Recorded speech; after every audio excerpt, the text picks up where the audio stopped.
Bonjour PrestaShop, Emmanuel Stanislas, je dirige le cabinet de conseil en recrutement que j'ai fondé en 2000, qui est spécialisé sur le métier et le secteur du digital.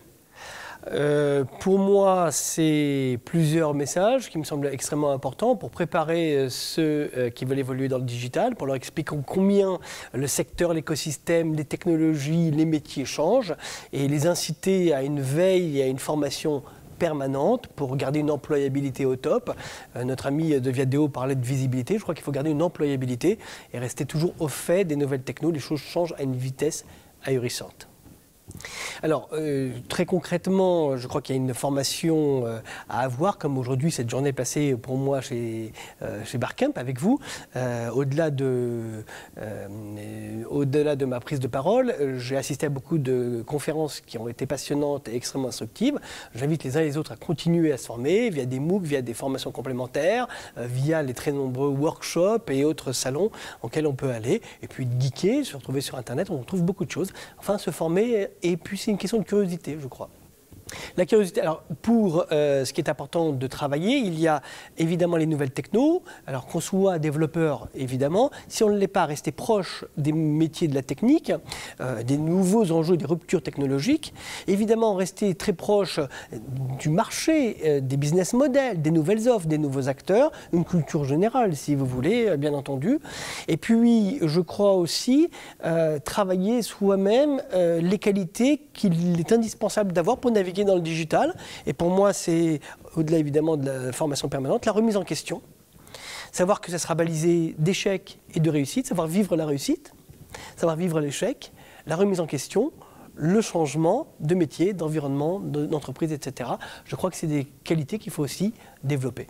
Je crois que ce sont des gens qui ont beaucoup de valeur. Ce sont beaucoup de valeurs parce que ce qu'on entend, et ce que vous savez, c'était d'ailleurs dit aujourd'hui par d'autres, le grand mouvement vers le digital, c'est celui des grands du brick and mortar. Avant, on avait deux mondes. On avait le brick and mortar et on avait les pure players. Et aujourd'hui, les brick and mortar ont regardé et le digital était affaire des pure players, des gros, ou qui ont commencé en 2000, ou des jeunes startups. Aujourd'hui, c'est plus vrai. Les grands acteurs du digital d'aujourd'hui et encore plus préparés pour demain sont les grands du brick and mortar, des sociétés qui ont 30, 40, 50 ans d'existence et qui s'y mettent, on le voit, le site marchand, l'arrivée de Leroy Merlin et Castorama sont des sites marchands extrêmement puissants. Donc c'est ça qu'il faut regarder. Donc quoi ?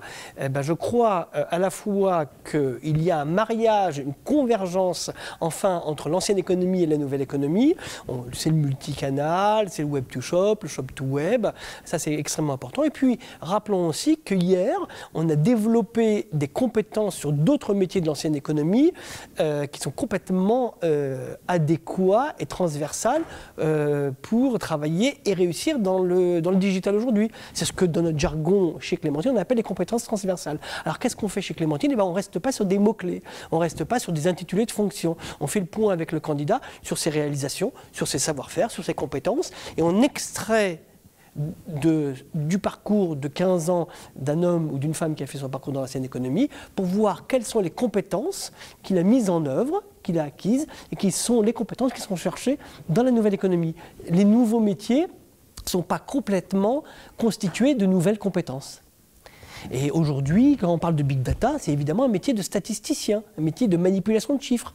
Alors on n'en avait pas autant hier, sauf dans les métiers de la statistique, à l'INSEE, à l'IFOP, etc. Vous voyez ce que je veux dire ? Donc on peut trouver ici et là des gens qui... Et puis des gens qui savent ce que c'est qu'un parcours client en magasin, ça a de la valeur aujourd'hui.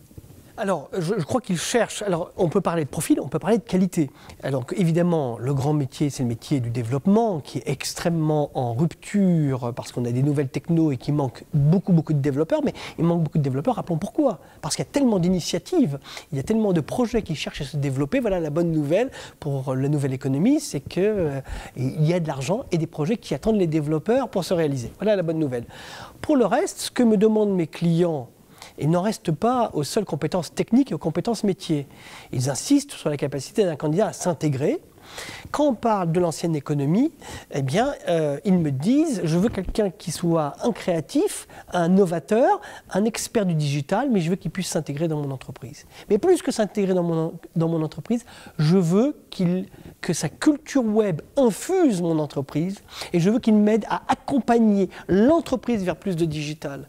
Donc c'est un formateur, un pédagogue, un leader, un évangéliste qui emmène avec lui. Vous voyez ce que je veux dire? Donc c'est ça aussi, ce sont des compétences au-delà de la seule compétence digitale qui seront cherchées.